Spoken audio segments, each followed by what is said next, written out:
अस्सलाम वालेकुम dear students, उम्मीद है कि आप सब खैरियत से होंगे। I am mister Suhail, your mathematics teacher. और आज का जो हमारा लेक्चर है that is about chapter 8 and वो क्या है, application of the trigonometry. Trigonometry की जो एप्लीकेशंस हैं उसके बारे में है। और आज हम सिर्फ जो है ना वो इसकी पहली जो एक्सरसाइज है वो कवर करेंगे। और ज़्यादातर जो आज का लेक्चर होगा वो बेसिक चीज़ों के बारे में होगा कि जिसमें हम angles, quadrantal angles, references angle, उनकी कुछ वैल्यूज़ और उन सारी चीज़ों की बातचीत करेंगे, ताकि जब हम आगे इसकी जो एप्लीकेशन बेस्ड क्वेश्चन हैं या जो फार्मूलाज़ हैं उस पे जब हम मूव करें तो ये जो सारी बेसिक्स हैं ये आपको पता होनी चाहिए। तो डिटेल के साथ आज हमारा जो पहला लेक्चर होगा उसमें हम इन सारी चीज़ों पे डिस्कस करेंगे। आपने गौर से सुनना है ताकि ये सारी चीज़ें आपको क्लियर होती जाएँ। अब उसमें जो है वो मुख्तलिफ़ चीज़ें हैं। सबसे बुनियादी अगर हम बात करें तो वो है ट्रिग्नोमेट्रिक वैल्यूज़ या ट्रिग्नोमेट्रिक रेशोज़। अब ट्रिग्नोमेट्रिक जो रेशोज़ होती हैं वो कौन सी होती हैं? वो टोटल जो है ना वो 6 होती हैं और इसमें से जो बेसिक्स होती हैं वो 3 होती हैं। हम पहले जो इसकी थ्योरी है उसको देख लेते हैं और फिर जो है ना वो हम इसके जो MCQs और जो शॉर्ट क्वेश्चन हैं उस पर मूव करेंगे।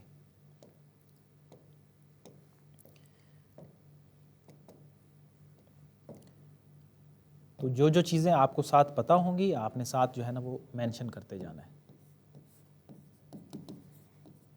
ट्रिग्नोमेट्रिक रेशियोज, ठीक है।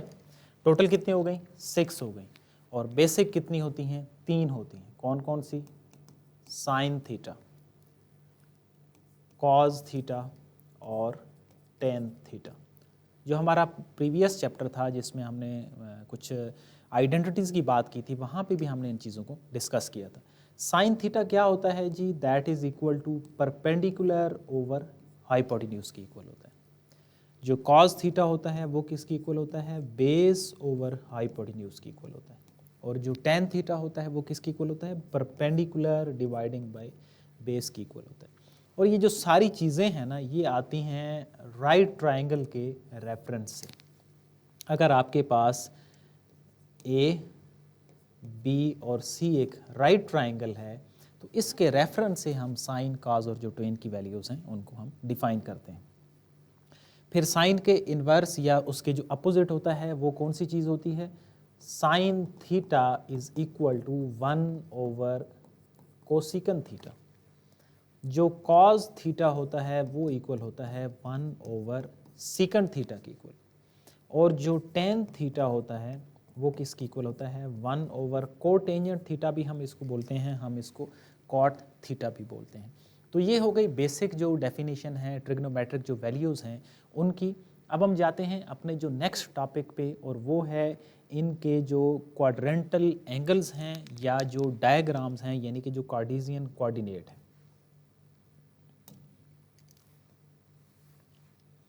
दूसरी कौन सी चीज़ है जी? Quadrantal angles. अब हम इनको डिफाइन करते हैं। फॉर एग्जांपल आपके पास ये एक कार्टेशियन कोऑर्डिनेट है।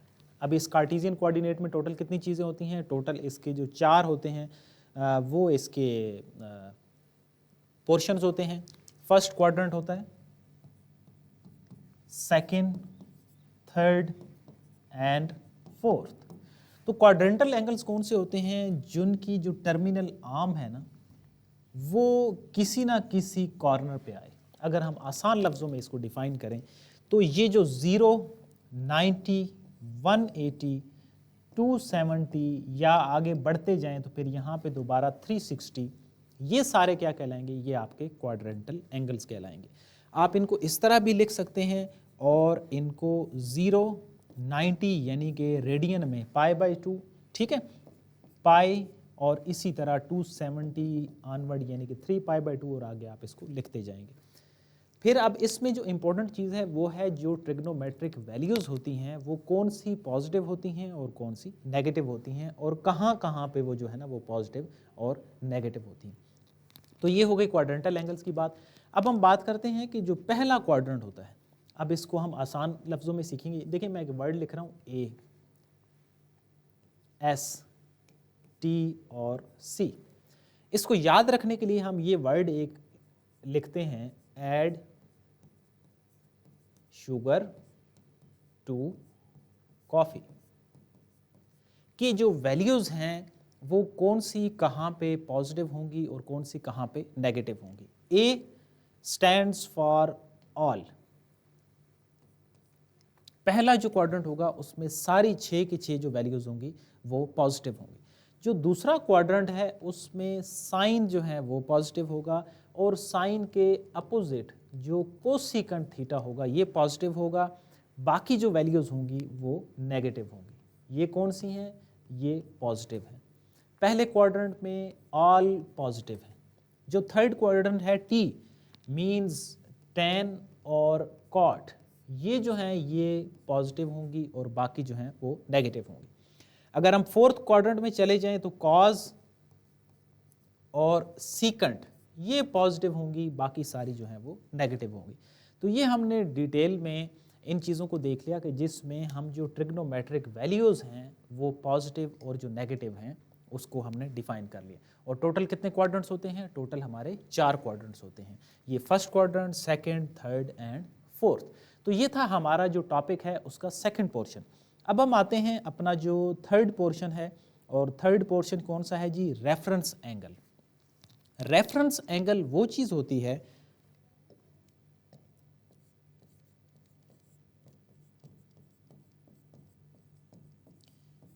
हम यहाँ से इसको डिफाइन कर लेते हैं। ये इधर जो है ना वो हमारे पास कार्टेशियन एक कोऑर्डिनेट बनी हुई है। रेफरेंस एंगल वो चीज़ होती है अगर हमें कोई वैल्यू निकालनी हो, लेट्स से मुझे वैल्यू निकालनी है 120 की, तो एक्स एक्सिस के रेफरेंस से अगर हम उस वैल्यू को निकालेंगे या फाइंड आउट करेंगे तो वो हमारा रेफरेंस एंगल कहलाएगा। यानी कि कोई भी वैल्यू फाइंड आउट करने के लिए एक्स एक्सिस को अगर हम एज ए रेफरेंस यूज़ करें तो वो हमारा रेफरेंस एंगल बन जाएगा। आल्दो ज़रूरी बिल्कुल भी नहीं है कि आप सिर्फ उसको एक्स एक्सिस के रेफरेंस से ही निकाल सकते हैं, लेकिन आपका जो यहाँ पे पोर्शन है उसमें हम सिर्फ जो एक्स एक्सिस होगा उसी से ही निकालेंगे, वाई एक्सिस से नहीं निकालेंगे।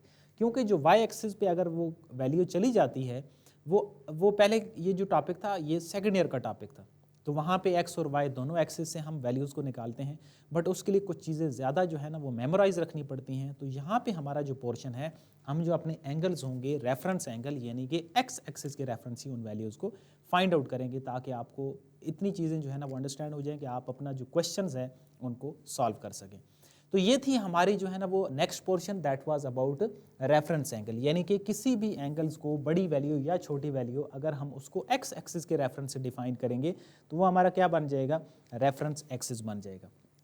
अब इसमें एक और चीज़ है, वो है एब्जॉर्प्शन ऑफ साइंस। अगर ऐसा कुछ लिखा हो cos -50, ये एमसीक्यूज में भी पूछा जा सकता है। cos -50 जो होगा इसको हम डायरेक्टली लिख देंगे cos 50, यानी कि cos जो होता है वो नेगेटिव वैल्यू को एब्जॉर्ब कर लेगा। अगर इसी रेफरेंस से हमारे पास लिखा हो sin -50, तो जो साइन होगा वो इस नेगेटिव को बाहर निकाल देगा। और इसी तरह अगर हमारे पास होगा tan -50, तो वो भी जो नेगेटिव होगा उसको बाहर निकालेगा, एब्जॉर्ब नहीं करेगा। तो इसमें जो डिस्टिंग्विश है वो सिर्फ और सिर्फ कॉज है जो कि नेगेटिव को एब्जॉर्ब कर लेते हैं। इसको हम आसान लफ्ज़ों में जो कहते हैं ये एमसीक्यूज बेस में कि ये इवन है, ठीक है, और बाकी जो दो हैं वो क्या है? ऑड फंक्शन है। कॉज क्या है? इवन फंक्शन है, और ये जो हैं ये दोनों ऑड फंक्शन है। बट यहाँ पे आपका जो कॉन्सेप्ट है एसएलओ है उसमें इसकी डिस्कशन नहीं है। सिर्फ इन चीज़ों को आपने याद रखना है कि कॉज क्या होता है? नेगेटिव को एब्जॉर्ब, अच्छा साइन, हाँ साइन जो होगा बेटा हसनैन वो नेगेटिव को एब्जॉर्ब नहीं करेगा, साइन नेगेटिव को बाहर निकाल देगा, कॉज जो है वो एब्जॉर्ब करेगा। और ये दो जो हैं ये बहुत इंपॉर्टेंट आपके एमसीक्यूज भी पूछे जा सकते हैं कि cos -50 किसके इक्वल होगा? cos 50 के इक्वल होगा, cos -50 के ही इक्वल होगा, माइनस cos 50 के इक्वल होगा, या cos 50 के इक्वल होगा। तो right option is cos 50। Sine जो होगा वो एब्जॉर्ब नहीं करेगा और इसी तरह tan भी एब्जॉर्ब नहीं करेगा। एक जो एमसीक्यूज वैसे जो एक फर्स्ट ईयर में जब ये टॉपिक था तो वहाँ पे पूछा गया था कि कॉज क्या है? वो इवन फंक्शन है, ऑड फंक्शन है, नन ऑफ दीज है, या ए एंड बी दोनों है। तो कॉज क्या है? मैं यहाँ पे अगर आप एमसीक्यूज कभी आ जाए तो कॉज क्या है? ये इवन फंक्शन है। और ये क्या है, ऑड फंक्शन है, ठीक है। तो मज़ीद डिटेल में मैंने इस चीज़ को आपको डिफाइन कर दिया कि अगर कोई चेंज हो के एमसीक्यूज़ भी आ जाए तो आप उसको भी कवर अप कर लें। तो ये था हमारे रेफरेंस एंगल और इसकी नेगेटिव जो वैल्यूज़ हैं। हाँ, बाहर अगर होगा, यानी कि आपने इस चीज़ को बिल्कुल भी गलत नहीं करना, अगर लिखा होगा कॉज माइनस कॉज 50 है तो वो ऐसे ही रहेगा, बाहर वाला जो माइनस होगा वो इसी रेफरेंस में ही रहेगा, वो एब्जॉर्ब नहीं होगा। सिर्फ एंगल के साथ अगर कोई नेगेटिव आएगा तो वो एब्जॉर्ब होगा। तो ये थी हमारी जो है ना वो इस पे डिटेल डिस्कशन, जिसमें हमने angle, reference angle, quadrantal angle और इस सारी जो थ्योरी है इस पे बातचीत की है। कार्टेशियन कोऑर्डिनेट को हमने डिटेल से डिफाइन किया है। अब हम आते हैं अपना जो पेपर है उसके ऊपर, और इसमें एमसीक्यूज़ जो हैं उनको हम डिस्कस करते हैं, और आपने भी मज़ीद इसमें से बताना है कि कौन सा जो एमसीक्यूज़ है उसका आंसर क्या होगा। अब इसमें हमारा जो पहला एमसीक्यूज़ है, what is the value of sine 90 on the unit circle, is it possible minus sine into minus 50 हो। जी बिल्कुल, ये वेरी गुड जी, आपने बहुत अच्छा खेजर क्वेश्चन कंस्ट्रक्ट किया है। बिल्कुल हो सकता है, और इसका जो ऑप्शन होगा, जो राइट आंसर होगा वो होगा पॉजिटिव साइन 50। वो पॉजिटिव साइन 50 माइनस को उसने एब्जॉर्ब नहीं किया, बल्कि अंदर वाला जो नेगेटिव है ना उसको उसने बाहर निकाल दिया, और बाहर वाले माइनस के साथ वो मिलके पॉजिटिव हो गया। मैं इस क्वेश्चन को यहाँ पे लिख भी देता हूँ जो खिजर ने पूछा है, कि अगर ऐसा मुमकिन है कि ऐसा लिखा हो, हाँ ये मुमकिन है, बिल्कुल मुमकिन है, बट इसका जो राइट ऑप्शन होगा वो इस तरह होगा, यानी कि पॉजिटिव का साइन 50। साइन ने आंसर को बाहर निकाला नेगेटिव को, तो वो मिलके साइन पॉजिटिव हो गया, 50 हो गया। अब यहाँ पे क्या है जी, what is the value of sine 90 to the unit circle. अच्छा, यूनिट सर्कल कौन सा होता है जिसका रेडियस किसके इक्वल होता है, 1 के इक्वल होता है। खिजर 1 का बी है, मासीरा 1 बी, बिल्कुल जी राइट। आप अच्छा बी इज इक्वल टू 1। आपको 90 तक जो वैल्यूज़ हैं वो याद भी होनी चाहिए। साइन 90 जो होता है वो 1 के इक्वल होता है, sine 0 0, sine 90 1, cos 0 1 and cos 90 0। तो इस रेफरेंस से आपने इन वैल्यूज़ को कम से कम याद करना है, बट 90 तक जो इनकी सारी वैल्यूज़ हैं 30 45 60 एंड 90 ये आपको मेमोराइज होनी चाहिए। तो ये था हमारा पहला एमसीक्यूज़ जो कि इजी वन था। अब हम आते हैं अपने जो नेक्स्ट एमसीक्यूज़ है वो उस थ्योरी से रेलेवेंट होगा जो हमने पढ़ी है। In which quadrant is cos theta positive and sine theta negative. अब इसका आपने राइट ऑप्शन जो है ना वो खुद बताना है, मैं साथ उसकी एक्सप्लेनेशन आल दो ज़रूर दूंगा, बट ये थोड़ा सा डिफिकल्ट एमसीक्यूज़ बनाया है ताकि आपको फोर्थ क्वाड्रेंट, हसनैन आपने कहा है फोर्थ क्वाड्रेंट, ओके देखते हैं। एनीवन एल्स, कॉज थीटा जो है वो पॉजिटिव हो और जो साइन थीटा है वो नेगेटिव हो। मासीरा सेकंड का डी, फोर्थ क्वाड्रेंट। चलें बिल्कुल जी, शाबाश। इसका मतलब ये है कि आपने थ्योरी को अच्छे से अंडरस्टैंड किए। जिन बच्चों को अभी भी समझ नहीं आई, मैंने एक वर्ड बताया था, add sugar to coffee. It means यहाँ पे तो कॉज पॉजिटिव है, तो इसका मतलब ये है कि फोर्थ क्वाड्रेंट में ही कॉज पॉजिटिव होता है। आल्दो फर्स्ट में भी पॉजिटिव होता है, लेकिन दूसरी कंडीशन क्या है, साइन थीटा इज़ नेगेटिव। तो फोर्थ क्वाड्रेंट में कॉज की वैल्यू पॉजिटिव होती है और उसका जो रेसिप्रोकल सीकेंट होता है ये पॉजिटिव होता है।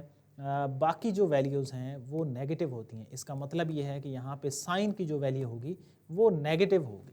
तो फोर्थ इज़ यानी कि D is the right option and that is quadrant 4। बहुत अच्छे खिजर, मासीरा, हसनैन, आपने बहुत अच्छा आंसर किया। So move to the next MCQs and that is about what is the value of tan 180। तो ये भी आसान वन है। हसनैन 0, ओके, मासीरा 0। ठीक है जी, आप कैलकुलेटर से भी उसको डिफाइन कर सकते हैं। दो तरीके हैं, आप उसको 90 तक याद करें तो बहुत अच्छी बात है, अगर 180 तक चले जाते हैं तो ये ज़्यादा अच्छी बात है कि आपको 180 तक वैल्यूज़ मेमोराइज हो। बट अगर बड़े एंगल आ जाते हैं तो आपके पास कैलकुलेटर का ऑप्शन है, आप उससे उसको डिफाइन कर सकते हैं। सो tan 180 आप दो तरीक़ों से सॉल्व इसको कर कैसे सकते हैं। आप इसको tan किसके इक्वल होता है, जो हमने प्रीवियस क्लास में भी देखा था, साइन ओवर कॉज की इक्वल होता है, यानी कि साइन 180 ओवर कॉज 180। वो अगर वैल्यूज़ आप याद हैं उसके रेफरेंस से आप कर लें, या आप डायरेक्टली tan 180 जो है उसका एंगल निकाल लें, तो बिल्कुल जी आपका जो राइट ऑप्शन है दैट इज़ 0। तो ये इसका ए जो होगा वो राइट ऑप्शन होगा। बहुत अच्छा आप लोगों ने सॉल्व किया एमसीक्यूज, आपने अंडरस्टैंड किया इसका मतलब है थ्योरी को। अब हम आते हैं अपना जो शार्ट क्वेश्चन है और उनमें हम जो रेफरेंस एंगल हैं उनको यूटिलाइज करते हैं और रेफरेंस एंगल के उसके पर्सपेक्टिव से हम जो सारी वैल्यूज़ हैं मैं उनको डिफाइन करूंगा ताकि साइन, कॉज और टेन तीनों जो वैल्यूज़ हैं वो आपको समझ आ जाए। मैं इधर साथ सॉल्व करता हूं, अगर आपको अंडरस्टैंडिंग हुई है तो आपने खुद से उसको सॉल्व करना है ताकि आपको भी अंडरस्टैंडिंग रहे उस चीज़ की। सो पहले वाली वैल्यू है, पहले वाली वैल्यू क्या है, sign 120।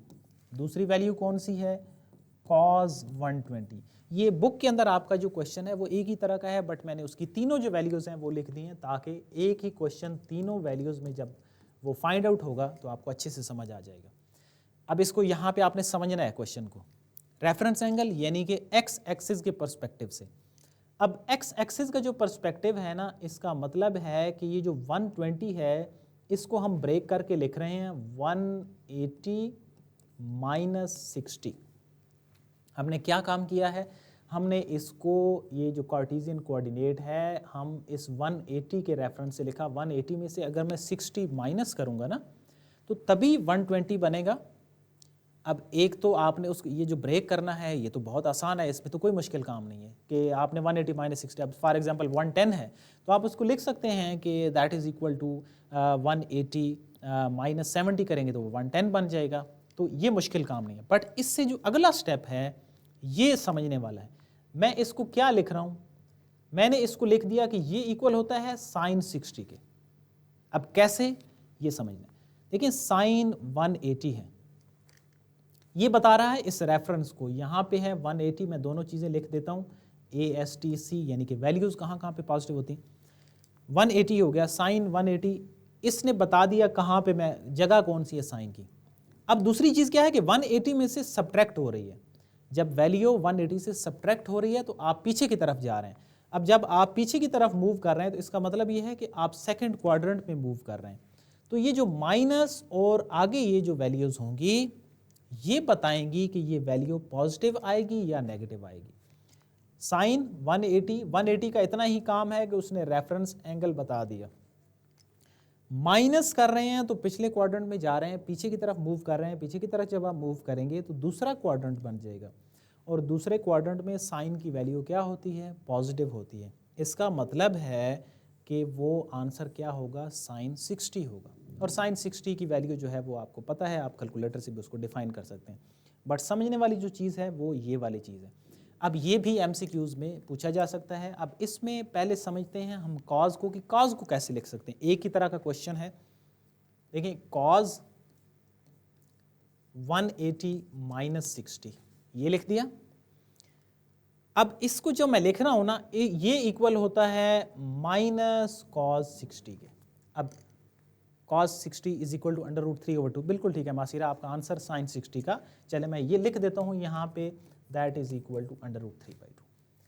Cos 60 is equal to 1/2, बहुत अच्छी, बट इसके पीछे देखें मैंने नेगेटिव भी लगाया हुआ है। तो यही समझना है आपने कि इसमें नेगेटिव क्यों आया है, बाहर में जो अंदर होता है अगर एंगल के साथ होगा तो वो तो एब्जॉर्ब हो गया, वो ख़त्म हो जाएगा, वो पॉजिटिव हो जाएगा कॉज। ये जो बाहर वाला माइनस है ना, देखिए कॉज 180 है, इसने रेफरेंस बता दिया, 180 में से माइनस कर रहे हैं, 180 में से इसका मैं चले अपना एक कोऑर्डिनेट बना देता हूँ, यहाँ पे 180 होता है, 180 से जब माइनस होगा ना तो दूसरा क्वाड्रेंट बन जाएगा। जब दूसरे क्वाड्रेंट में जाएगा तो दूसरे क्वाड्रेंट में कॉज की जो वैल्यू होती है वो नेगेटिव होती है, इस वजह से कॉज 60 के बाहर क्या आ जाएगा, माइनस आ जाएगा, और इसका जो राइट आंसर बनेगा that would be equal to -1/2। Cos 60 1/2, बाहर वाला माइनस है तो वो -1/2 हो जाएगा। मासीरा आपने tan 60 का भी आंसर निकाल दिया है, बट जो समझने वाली चीज़ थी वो ये दोनों चीज़ें हैं कि साइंस का भी आपको पता होना चाहिए, साइंस का भी आपने ख्याल रखना है। अब हम आते हैं अपने नेक्स्ट पे, tan है 180 माइनस 60, tan 180 ने रेफरेंस बता दिया, माइनस चले जाएंगे, पीछे की तरफ जाएंगे तो वो नेगेटिव आएगा, the answer would be -tan 60, यानी कि अब इसका जो राइट आंसर होगा वो होगा -√3 हो जाएगा।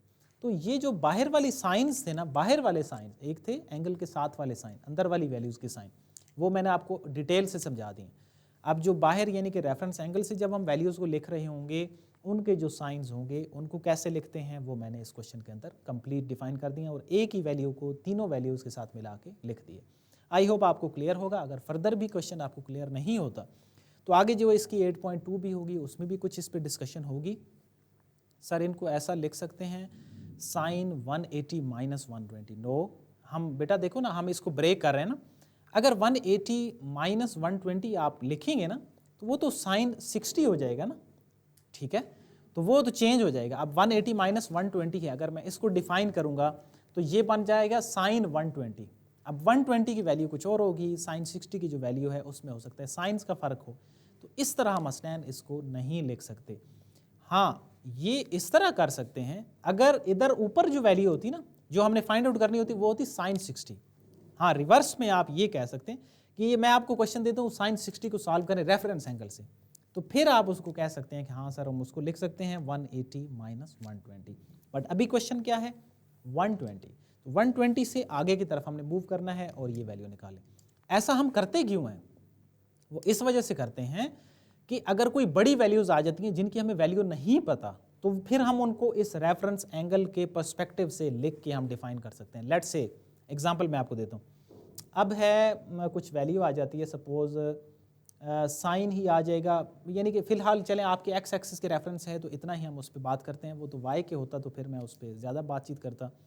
बट अगर है 390 चलें सपोज, अब 390 है ना, आपने इसको क्या लिखना है? 390 का आपको वैल्यू को नहीं पता तो आप इसको लिखेंगे 360 प्लस 30 390, क्योंकि 360 कहाँ पे होता है? यहाँ से 0 स्टार्ट होता है, 180 270 360 एक्स एक्सिस के रेफरेंस से आपने वैल्यूज़ को लिखना है। तो वो बड़ी वैल्यूज़ जो हैं उनको आसान वैल्यूज़ में आपकी जो पहली 90 वैल्यूज़ हैं 90 वैल्यूज़ हैं जहाँ तक आपने याद की हुई हैं उनके अंदर उनको उस दायरे के अंदर लेके आने के लिए हम ये जो रेफरेंस एंगल है इसको यूज़ करते हैं। तो बहुत डिटेल में हमने इस क्वेश्चन पे बात की है। अभी भी आपके कुछ कन्फ्यूजन्स अगर होंगी क्योंकि थोड़ा सा डिफरेंट कॉन्सेप्ट है, एप्लीकेशन बेस्ड हैं, तो मज़ीद इंशाल्लाह आपको इस चैप्टर के एंड तक 100% ये क्लियर हो जाएंगे। आपने साथ साथ थोड़ी प्रैक्टिस करते जाना है।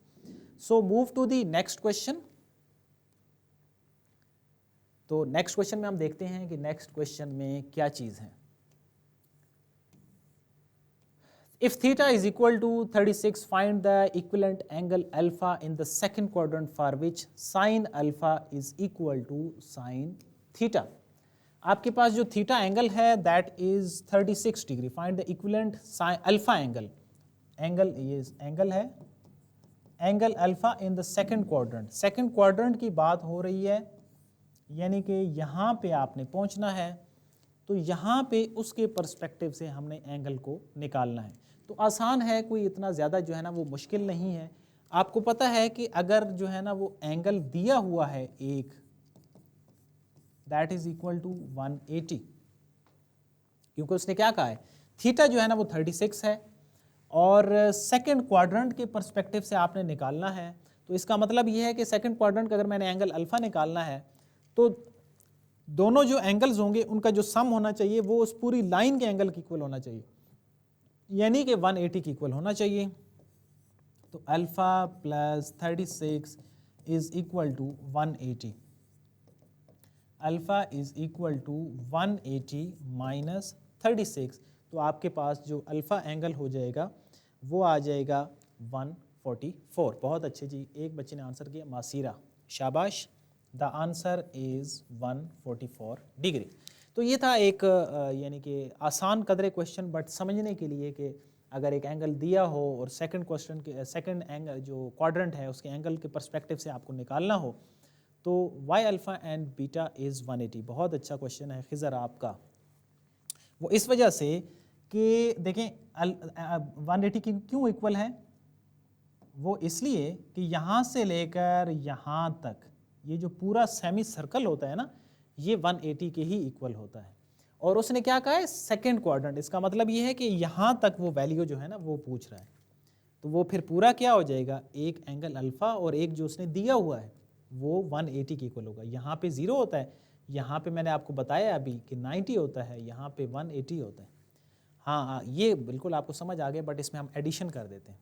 अगर मैं आपको एक एंगल दे दूँ और मैं आपको कहूँ तीसरे जो क्वाड्रेंट है उसके रेफरेंस से निकालें तो यहाँ पे वैल्यू कितनी होती है 270। तो आप क्या लिखेंगे अब, alpha plus theta is equal to 270, क्योंकि थर्ड है ना, तो थर्ड यहाँ तक पहुँचते तो वो 270 वैल्यू हो जाएगी। यानी कि आप ये कह सकते हैं कि यहाँ से लेकर अब मैं यहाँ तक आपसे बात कर रहा हूँ, एक मैंने आपको दे दिया, तो यहाँ तक वैल्यू फिर हम क्या लिखेंगे, alpha plus theta is equal to 270। तो जो क्वाड्रेंट जो भी बताया जाएगा, अगर वो पीछे मजीद चला जाता पहले क्वाड्रेंट तक, तो अल्फ़ा प्लस थीटा किसके इक्वल होता, 90 तक, क्योंकि हर जो एक क्वाड्रेंट है उससे नेक्स्ट तक कितना एडिशन होती है, 90 की एडिशन होती है। बहुत अच्छे, वेरी गुड जी खिज़र, आपका बिल्कुल आंसर ठीक है। तो ये था डिटेल हमारा जो है ना वो थीटा के रेफरेंस से क्वेश्चन। अब हम आते हैं अपने जो नेक्स्ट क्वेश्चन है उसमें, find the reference angle of 111। अब इसको आपने खुद से सॉल्व करना है, मैंने इसको थर्ड शार्ट क्वेश्चन के तौर पे डाला है ताकि आपकी भी साथ प्रैक्टिस हो। 111 एंड कॉज, और थोड़ा सा इसको ट्रिकी कर दिया है, cause 3 pi by 4।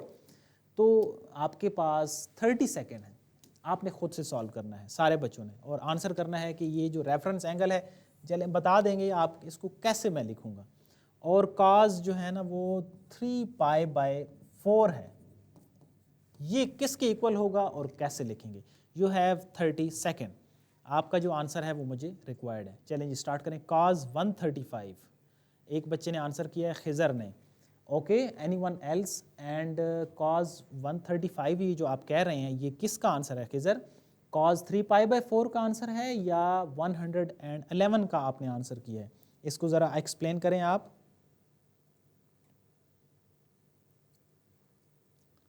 Yes 3 pi by 4। अच्छा चलें, अगर आप बिल्कुल ही श्योर हैं तो फिर तो ठीक है, ओके यस 3 पाई बाय 4 ठीक है जी। 0.99, चलें 100 जो 11 है मासीरा आपने लिखा है 0.99, ओके, यानी कि आपने इसको पॉइंट में कन्वर्ट करके लिखा है। तो ये जो बच्चे हैं खिज़र, आप पहले वाला जो है 111 इसका रेफरेंस एंगल बताएं। इसको अगर मैं रेफरेंस एंगल में मुझे लिखना पड़ेगा तो मैं इसको क्या लिखूंगा। शाबाश, 180 माइनस 111, बहुत अच्छे, शाबाश। थीटा जो है ना वो 180 माइनस 111 आ जाएगा, शाबाश, वेल डन जी। इसका मतलब ये है कि आपको जो रेफरेंस एंगल हैं वो अच्छे से समझ आ गए। तो इसका मतलब है कि थीटा इज़ इक्वल टू है 69 डिग्री। अब दो बच्चों ने बहुत अच्छे, शाबाश, बिल्कुल जी, ये रेफरेंस एंगल के पर्सपेक्टिव से 69 हो गया। अब जो स्टूडेंट हैं जिनको cos 3 पाई बाय 4 की अंडरस्टैंडिंग नहीं है, एक दो बच्चों ने तो आंसर बिल्कुल ठीक किया है। So that is equal to, अगर हम इसको सिंप्लीफाई करते हैं, 3 मल्टीप्लाई 180 डिवाइडिंग बाय 4। सो ये इस तरीके से सॉल्व होता है, 4 4s एंड 5s, तो 135। तो ये इस पर्सपेक्टिव से हमने इसको सॉल्व किया है विद रिस्पेक्ट टू कॉस। ठीक है, आई होप कि आपको अब क्लियर हो गया होगा। अब ये जो कॉस 135 है ना, आपने यहाँ तक ठीक निकाला है। अब ये जो कॉस 135 है इसको ज़रा रेफरेंस एंगल के पर्सपेक्टिव से एक लाइन में लिखें सारे बच्चे। You have further 10 to 15 seconds. Cos 135 को रेफरेंस एंगल के पर्सपेक्टिव से लिखें। 180 minus 135, no, a bit mistake, no, 180 minus 135, Maseera आपका भी गलत है, खिज़र आपका भी गलत है। 180 माइनस 135 कैसे हो सकता है। हमने दो ऐसी चीज़ों में ब्रेक करके उसको लिखना है कि वो दोबारा से 135 बने। आपने 135 में नहीं लिखना। फर्दर 10 सेकेंड, फिर मैं इसको एक्सप्लेन कर देता हूँ, बट अभी आप ज़रा इस पर ट्राई करें। शाबाश, पहला शार्ट क्वेश्चन ज़रा ज़हन में रखें कि वो जो था ना साइन 120, तो साइन 120 को क्या हमने 180 माइनस 120 लिखा था या हमने 180 माइनस 60 लिखा था। Khizar 111 plus 24, no, this is different, ये अलग है, वो पोर्शन अलग है। इसको आपने रेफरेंस एंगल यानी कि एक्स एक्सिस की पर्सपेक्टिव से लिखना है। 111 प्लस 24, नो खिज़र ये नहीं होगा। 180, बहुत अच्छे मासीरा आपका बिल्कुल ठीक है। 180 माइनस 45 होगा, शाबाश। कॉज 180 माइनस 45, पहला शार्ट क्वेश्चन। मैंने इस वजह से इसको घुमा के दोबारा से ऐड कर दिया है ताकि आपकी फर्दर प्रैक्टिस भी हो जाए, आपकी अंडरस्टैंडिंग भी हो जाए। तो 180 माइनस 45 अगर आप करेंगे तो वो आपका जो आंसर बनेगा वो 135 के इक्वल बनेगा, ठीक है। और 111 प्लस 24 क्यों नहीं हो सकता? क्योंकि 111 जो है वो किसी एक्स एक्सिस के ऊपर नहीं आ रहा। एक्स एक्सिस के ऊपर तो या तो 0 होगा या फिर 180 होगा। 111 तो यहाँ पे कहीं दरमियान में होगा, तो हमने एक्स एक्सिस के पर्सपेक्टिव से फिगर लिख रहे हैं, इस वजह से 111 नहीं लिखते। Okay, so next one is मासीरा √2/2। √2/2 बहुत अच्छे, आपने कैलकुलेटर से इसको आई सपोज के आंसर को लिखा है। And the Khizar is saying that answer is 1। तो आपने इसको जो है ना वो मासीरा √2/2, मज़ीद इस पे गौर करें कि क्या ये आंसर √2/2 होगा या इसकी कोई ना कोई सिंप्लीफाइड फॉर्म होगी। आपके पास फर्दर 5 सेकेंड है। 2/√2 खिज़र, हसनैन आपने माइनस लगा दिया है। ये क्या बनेगा? पहले तो हम लिखते हैं कि इसका साइन कौन सा होगा। अब देखें ना, थोड़ी थोड़ी मिस्टेक सारे, हाँ माइनस, बहुत अच्छी। अच्छा हसनैन आप उस माइनस की बात कर रहे हैं, शाबाश हसनैन, आपने साइन बिल्कुल ठीक जज किया है। 180 है, यहाँ पे माइनस करेंगे तो प्रीवियस क्वाड्रेंट बन जाएगा। जब प्रीवियस क्वाड्रेंट बन जाएगा तो वो सेकंड क्वाड्रेंट होगा, और सेकंड क्वाड्रेंट में कॉज की जो वैल्यू होती है वो नेगेटिव होती है। So the right answer is minus cos 45, और ये जो इसका मज़ीद राइट आंसर होगा वो होगा -1/√2। शाबाश। हाँ, इसको अगर हम 1 डिवाइडिंग बाय √2 करें तो वो जो है ना वो 0.707 है, यानी कि आपने जो पॉइंट में मासीरा आंसर लिखा है वो बिल्कुल ठीक है। सर कॉज एब्जॉर्ब नहीं कर लेता खिज़र, हाँ इसमें अब यही कन्फ्यूजन थी, इस वजह से मैंने दोनों को अलग अलग डिफ़ाइन किया, और वहाँ पे मैंने एक्सप्लेन किया भी था। जो बाहर वाला साइन है ना -cos 50 है, बाहर वाले को एब्जॉर्ब नहीं करेगा, जो एंगल के साथ वाला साइन है उसको एब्जॉर्ब करेगा। तो मैंने वहाँ पे एक MCQs बनाया भी है, जब हमने शॉर्ट क्वेश्चन पे बात की है ना, तो देखें ये लिखा हुआ है कॉज, एक दफ़ा फिर अंडरस्टैंड कर लें, -50 है, इसका तो आंसर हो गया cos 50।